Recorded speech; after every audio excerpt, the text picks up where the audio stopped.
അസ്സലാമലൈക്കും. പുതിയൊരു വീഡിയോയിലേക്ക് എല്ലാവർക്കും സ്വാഗതം. ഇന്ന് ഈവനിങ് സ്നാക്കായിട്ട് കുട്ടികൾക്ക് ഉണ്ടാക്കി കൊടുത്തത് നല്ലൊരു ബർഗറാണ് കേട്ടോ. ഈ ബർഗർ ഉണ്ടാക്കുന്നതൊന്ന് കണ്ടു നോക്കാം. ബണ്ണുണ്ടാക്കാനായി ഞാൻ ആദ്യം തന്നെ മാവ് കുഴച്ച് വെച്ചിട്ടുണ്ടായിരുന്നു. 2 കപ്പ് മൈദയും 1 ടേബിൾ സ്പൂൺ പഞ്ചസാര, 1 സ്പൂൺ ഈസ്റ്റ്, 1 മുട്ട, 1/4 കപ്പ് ഓയിൽ. ഇനി ഓയിൽ വേണ്ട എന്നുണ്ടെങ്കിൽ നമുക്ക് ബട്ടർ വേണമെങ്കിലും എടുക്കട്ടെ. ഇതൊരു 3/4 മണിക്കൂറായി ഞാൻ കുഴച്ച് വെച്ചിട്ട്. ഇപ്പം നല്ലതുപോലെ മാവ് പൊന്തി വന്നിട്ടുണ്ട്. ഇനി നമുക്കിതൊന്ന് മുറിച്ച് ഓരോ ബോളിന് വേണ്ടിയിട്ടുള്ള മാവ് പാകത്തിന് മുറിച്ചെടുക്കാം. ബണ്ണിന് കുഴച്ച് വെക്കുന്നത് ഞാൻ ഒരുപാട് പ്രാവശ്യം കാണിച്ചിട്ടുണ്ട് കേട്ടോ. അതാണ് ഞാൻ ഡീറ്റെയിൽസ് ആയിട്ട് കാണിക്കാതിരുന്നത്. ഇനി എല്ലാ ബോൾസും എടുത്ത് കൈവച്ച് നല്ലതുപോലെ ഒന്ന് കുഴച്ച് ഉരുട്ടി വെച്ചതിന് ശേഷം ഒരു 10 മിനിറ്റ് നമുക്കിതൊന്ന് റെസ്റ്റ് ചെയ്യാൻ മാറ്റി വെക്കാം. വീഡിയോ കാണുന്ന സമയത്ത് തന്നെ എല്ലാവരും ഒന്ന് ലൈക്ക് ചെയ്യുക. പിന്നെ സബ്സ്ക്രൈബ് ചെയ്യാതെ കാണുന്നവരാണെങ്കിൽ സബ്സ്ക്രൈബ് ചെയ്യുക, കമൻറ്റ് ചെയ്യുക, ഷെയർ ചെയ്യുക. ഫില്ലിങ്ങിനായിട്ട് ഞാൻ എടുത്തിട്ടുള്ളത് സോസേജാണ് കേട്ടോ. സോസേജിൽ ഉപ്പും കുരുമുളകും കുറച്ച് മുളക് പൊടിയും കൂടി തേച്ചതിന് ശേഷം നല്ലതുപോലെ ഒന്ന് ഫ്രൈ ചെയ്തെടുത്തിട്ടുണ്ട്. സോസേജ് തന്നെ വേണമെന്നില്ല കേട്ടോ. നമ്മുടെ കയ്യിൽ എന്താണോ ഉള്ളത് അത് വെച്ച് നമുക്ക് ഉണ്ടാക്കാം. മുട്ടായാലും മതി. ഇപ്പോൾ നമ്മുടെ മാവ് നല്ലതുപോലെ ഡബിളായി വന്നിട്ടുണ്ട്. ഇനി ഇതിൽ നിന്നും ഓരോ ഉരുളകളും നമുക്ക് ചൂടായ എണ്ണയിലേക്കിട്ട് ഫ്രൈ ചെയ്തെടുക്കാം.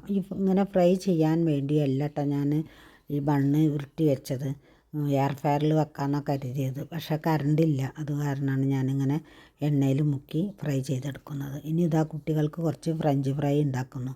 അതും ഇതുപോലെ തന്നെയാണ് കേട്ടോ. കറണ്ടില്ലല്ലോ. നമ്മൾ എയർ ഫയറിലാവുമ്പോൾ നമുക്ക് നല്ല ഹെൽത്തി ആയിട്ട് തന്നെ കഴിക്കാം. ഇവിടെ വന്നവരൊക്കെ പോയിട്ടാ. കുട്ടികളൊക്കെ ഇന്നലെ പോയി. ഇനി നാളെ ഒരു മരുമകളും കൂടി പോയാൽ ഗൾഫിൽ നിന്ന് വന്നവരൊക്കെ തിരിച്ചു പോയി. കുട്ടികളൊക്കെ പോയപ്പോൾ വല്ലാത്തൊരു വിഷമം. ഇന്നലെ വൈകിട്ട് ഷവർമ ഉണ്ടാക്കിയിട്ടുണ്ടായിരുന്നു കേട്ടോ. അതിൻ്റെ ഫില്ലിങ് ഒരുപാട് ബാക്കിയുണ്ട്. അതിൽ ചിക്കൻ ഫ്രൈ ചെയ്തതും സവാളയും ക്യാപ്സിക്കം, ക്യാരറ്റ്, കാബേജ് ഇതെല്ലാം കൂടി കട്ട് ചെയ്തതുമാണ് കേട്ടോ. ഇനി അതിലേക്ക് 2 സ്പൂൺ മയോണൈസ് ഇട്ട് കൊടുക്കുന്നുണ്ട്. അതിൻ്റെ കൂടെ തന്നെ കുറച്ച് സോസും കൂടി ഇട്ട് നല്ലതുപോലെ ഒന്ന് മിക്സ് ചെയ്തെടുക്കാം. എന്താണ് നിങ്ങളുടെയൊക്കെ വിശേഷം? എല്ലാവർക്കും സുഖമല്ലേ? ഇവിടെ എല്ലാവർക്കും സുഖമാണ് കേട്ടോ. പിന്നെ എങ്ങനെയുണ്ട് മഴ? ഇവിടെ നല്ല മഴയാണ്. ഇന്നലെ മക്കളൊക്കെ പോയതിൻ്റെ ആ ഒരു വിഷമത്തിലാണ് ഞങ്ങളെല്ലാവരും.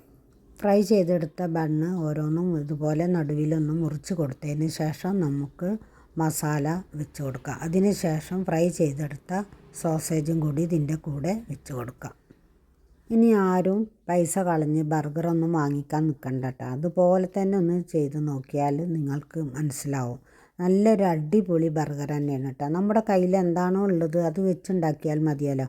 കാരണം നമ്മുടെ കുട്ടികൾക്കൊക്കെ ഇഷ്ടമുള്ളൊരു ഐറ്റമാണല്ലോ ഈ ബർഗറൊക്കെ. അവർ സ്കൂളിൽ നിന്ന് വരുന്ന സമയത്ത് ഓരോന്ന് കഴിച്ച് കഴിഞ്ഞാൽ അവർക്കും വയറ് നിറയുകയും ചെയ്യും, നല്ല ഇഷ്ടമാവുകയും ചെയ്യും. നല്ലൊരു അടിപൊളി ടേസ്റ്റ് തന്നെയാണ് കേട്ടോ കഴിക്കാൻ.